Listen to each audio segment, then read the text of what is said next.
Grouts have been trading here since 1914 and had a reputation for anything unusual which could not be purchased elsewhere.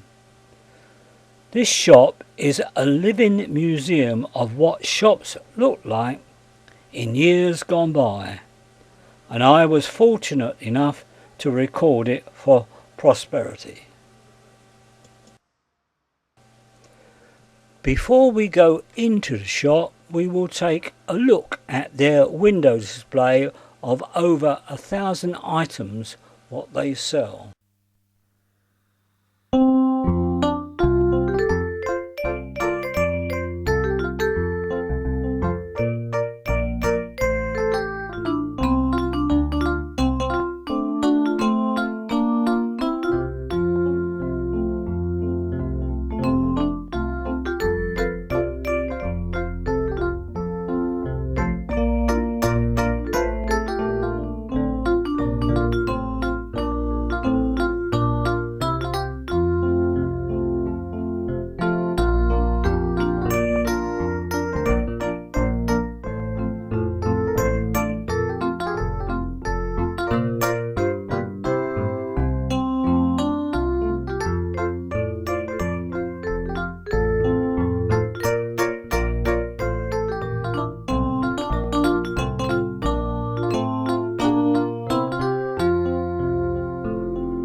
Welcome to Grouts.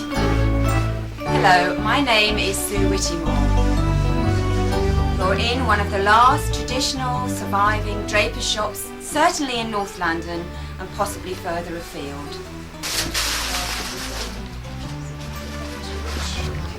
Of course, there's been a lot of changes in this type of shop over the years. There aren't many shops like this existing. Getting more difficult to get some of the items that we sell, of course, because a lot of our suppliers, for one reason or the other, the recession in the 80s, etc., have actually gone out of business now. So it is an increasing problem to get these more unusual things that we do sell.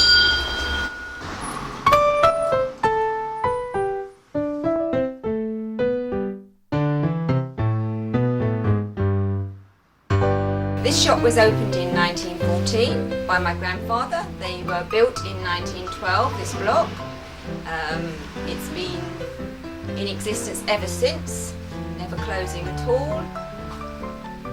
During the Second World War we had some slight damage outside to the windows, but that was all. We celebrated our 75th birthday 8 years ago.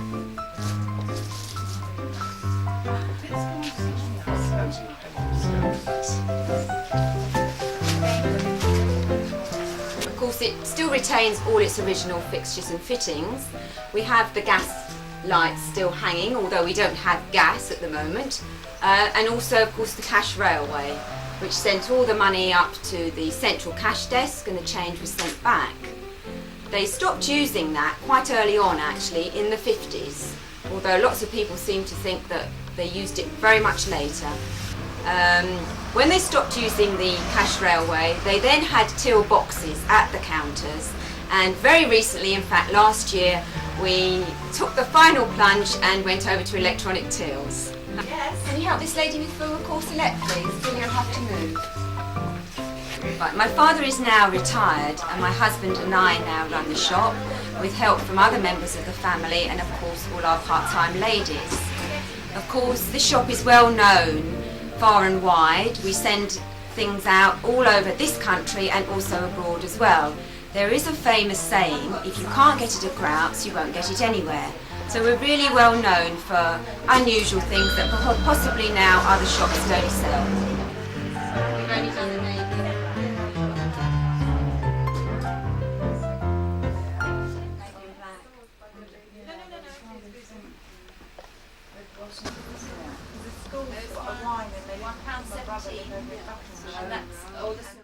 This type of counter was popular between the two world wars, and these bentwood chairs were for the customer's comfort.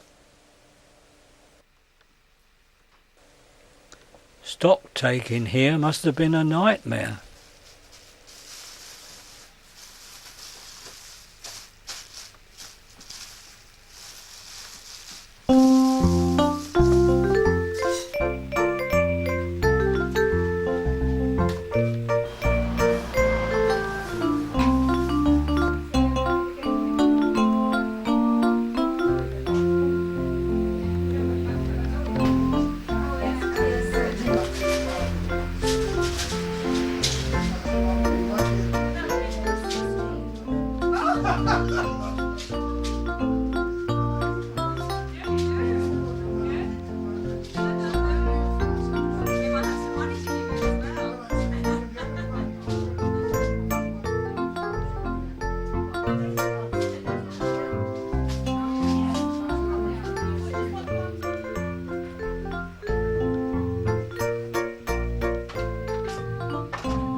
We do a man's all-wool sock. We're talking about for... For late, yeah. Yes. How much wool is that? The drapery tradition in our family goes back a further generation, my great-grandfather having a shop in Hounslow. He had 8 children, my grandfather Alfred being one of them, and they all went into the drapery trade. My grandfather first served his apprenticeship at Daniel's in Kentish Town, and then he was a shop walker in South Norwood. He then worked for Owen Owen in Liverpool as a buyer for haberdashery and small wares. Then he decided to branch out by himself. This was when he opened the shop in Palmer's Green. He rented the shop from a Miss Lily, and the first year's rent was £130. I started working here when I was 11 years old. We were allowed to come on a Saturday afternoon. I helped the lady on the haberdashery counter fold up all the purchases. My father, Alfred, has recently retired, and now Phil and I run the shop, assisted by other members of the family and all our part-time ladies. Some 12 years ago, my father-in-law invited me into the business. Prior to that, I was pastry chef at the Connaught Hotel.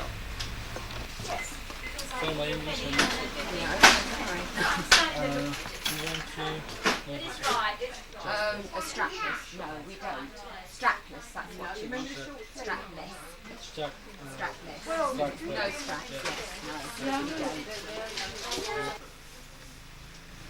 The job of a shop assistant was very prestigious. One of the first ladies that worked here, she came in 1915, she stayed for 54 years. Miss Warren, I can remember her wearing her navy blue jumper and skirt, which was the usual uniform. Near the end of the days when she was here, she came in at 11 o'clock, took half an hour to take her coat off, and then promptly went to lunch at 12 o'clock. A lot of our other ladies also stayed for a long time. Miss Edwards, now she came in 1919 and finally retired in 1972. She ran 48 The Promenade, which is up near St John's Church and one of our branches.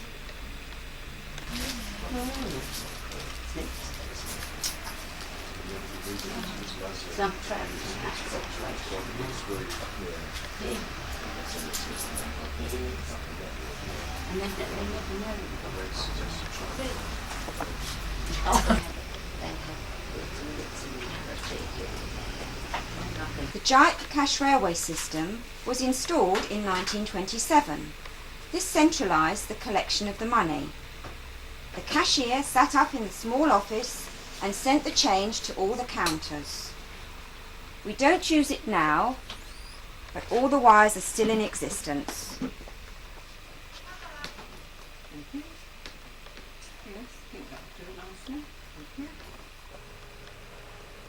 We will now give you a demonstration of how the cash system works.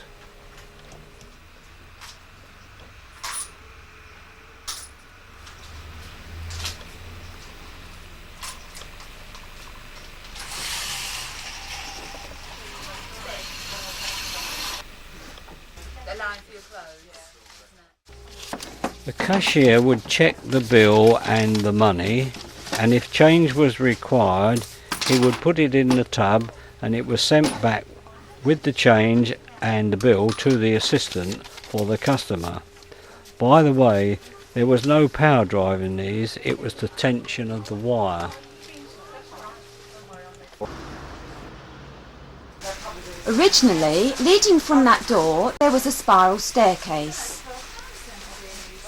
Of course, to begin with, all the family lived upstairs and also most of the staff, especially the apprentice girls. All the meals were provided and my grandmother had to be ready at a moment's notice to come down and serve. My grandfather would shout, "Number 1," and she would have to stop making her pastry, wipe her hands on her apron and rush down the spiral staircase to serve the customer that was waiting.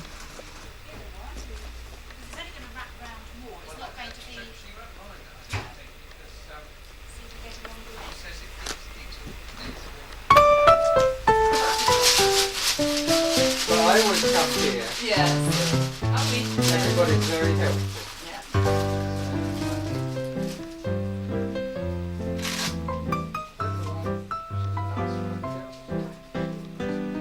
Maybe you do it some well. Yes.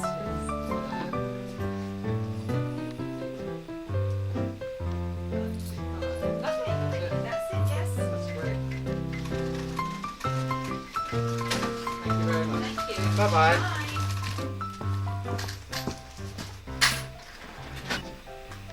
During the 1930s, there were 9 branches of Grouts in the North London area. We get asked for some very unusual things. These include terminal vests, which I think we thought was thermal vests. Another lady asked for underpants for her husband who had a 16.5-inch collar. That was rather strange. Then we've been asked for socks for feet.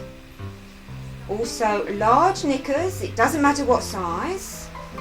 Another saying, I always take the elastic out. Trainer pants for dogs. And also hand socks, which we presume were gloves.